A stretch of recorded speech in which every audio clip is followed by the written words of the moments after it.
Assalamualaikum warahmatullahi wabarakatuh. Nabi Muhammad Sallallahu Alaihi Wasallam bersabda, "Sayati ala ummati zaman yuhibbunal khomsa wa yangsawnal khomsa." Akan datang kepada umatku suatu zaman yang mana pada saat itu umatku akan mencintai 5 perkara dan mereka akan melupakan 5 perkara. Yang pertama, mereka akan mencintai dunia dan melupakan akhirat. Sebagaimana sudah pada kita maklumi bersama bahwa kehidupan dunia adalah kehidupan yang amat sangat singkat sekali. Kita di dunia hanya sebatas singgah, hanya merantau, tidak selama-lamanya. Akhir-akhirnya kita pasti akan mengarungi, menyusuri yang dinamakan dengan kehidupan akhirat. Bahkan perbandingan lamanya hidup di dunia dengan hidup di akhirat itu sangat jauh sekali.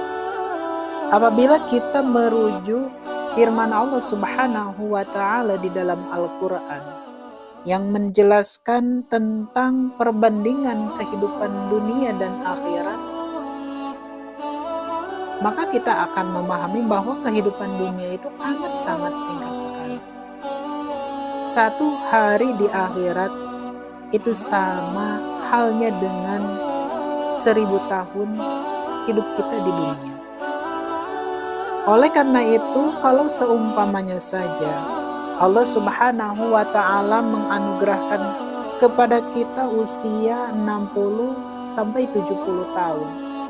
Berarti menurut hitungan akhirat, kita hidup di dunia ini hanya sekitar 1,5 jam saja. Sangatlah kita tertipu, sangatlah kita merugi apabila seluruh perhatian, seluruh pemikiran kita pusatkan, kita fokuskan, kita curahkan semata-mata hanya untuk mementingkan kepentingan dunia belaka.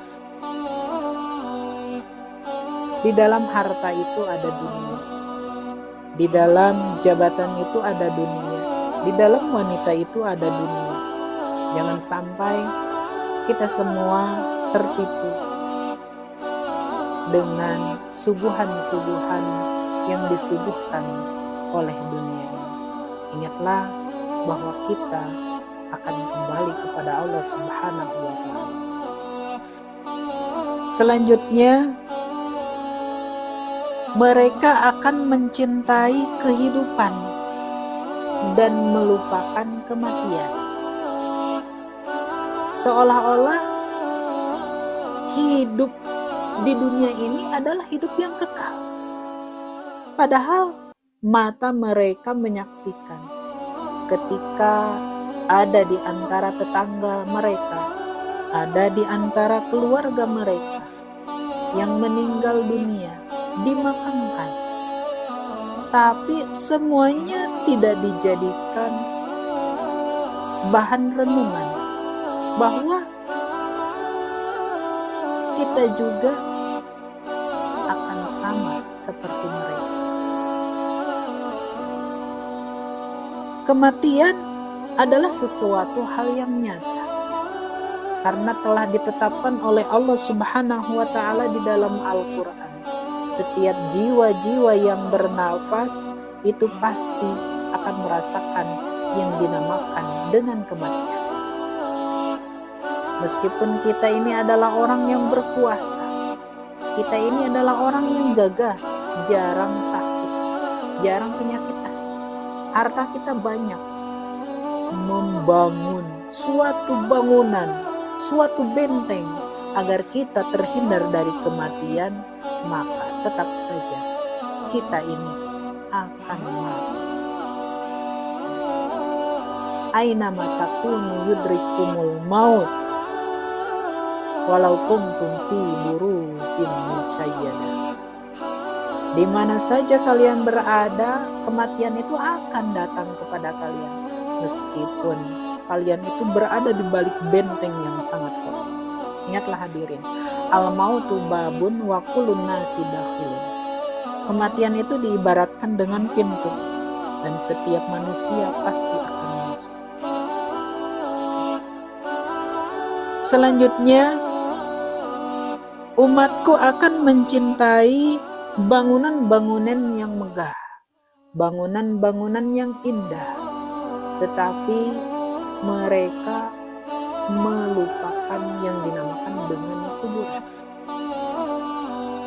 Kita berupaya, bekerja keras, merencanakan, menyusun rencana, mencari cara agar kita mempunyai tempat tinggal yang layak. Kita menabung, kita bekerja, pontang-panting ke sana kemari, ya, untuk mendapatkan bangunan yang indah. Kalaupun seumpamanya di usia 40 tahun kita bisa, Allah kehendaki kita membuat rumah, lalu kita meninggal seumpamanya meninggal umur 60 tahun, maka kita hanya menempati rumah tersebut hanya beberapa puluh tahun saja. Tetapi kuburan yang pasti kita akan memasukinya, alam barzah yang pasti kita akan merasakannya, memasukinya, tidak ada persiapan sama sekali. Sedangkan di alam barzah itu bisa memakan waktu ratusan tahun, ribuan tahun, bahkan jutaan tahun sampai Allah membangkitkan kita dari alam kubur. Makanya kalaupun seumpamanya kita ini kurang amal, tidak ada persiapan, kita tidak punya anak yang soleh, maka kita akan meratapi nasib kita. Bukan hanya meratapi nasib kita, bahkan kita sehari-harinya akan disiksa oleh Allah Subhanahu wa Ta'ala, karena azab kubur adalah sesuatu hal yang nyata yang telah ditetapkan oleh Allah Subhanahu wa Ta'ala bagi siapa saja yang tidak mempunyai amal kebaikan ataupun amalnya kurang mencukupi, sehingga Allah Subhanahu wa Ta'ala murka terhadap mereka. Selanjutnya, umatku akan mencintai harta dan melupakan hisaban. Harta itu halalnya dihisab oleh Allah Subhanahu wa Ta'ala dan haramnya diazab oleh Allah Subhanahu wa Ta'ala. Jangan sampai kita tertipu.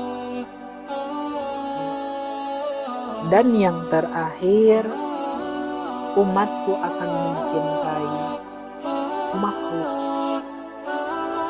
dan melupakan Khaliq, yaitu Allah Subhanahu wa Ta'ala.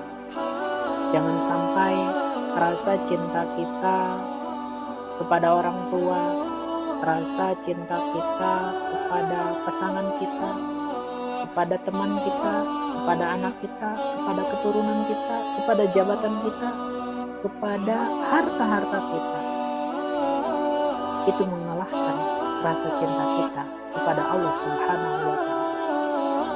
Padahal sudah jelas apa yang kita miliki saat ini itu adalah anugerah Allah Subhanahu wa Ta'ala yang diberikan oleh Allah Subhanahu wa Ta'ala.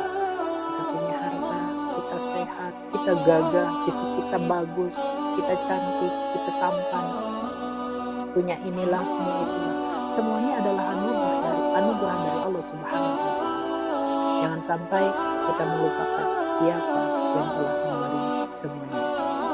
Demikian, mudah-mudahan ada manfaatnya, sedikit madorotnya bisa menggugah kesemangatan kita untuk lebih mendekatkan diri kepada Allah Subhanahu wa taala. Assalamualaikum warahmatullahi wabarakatuh.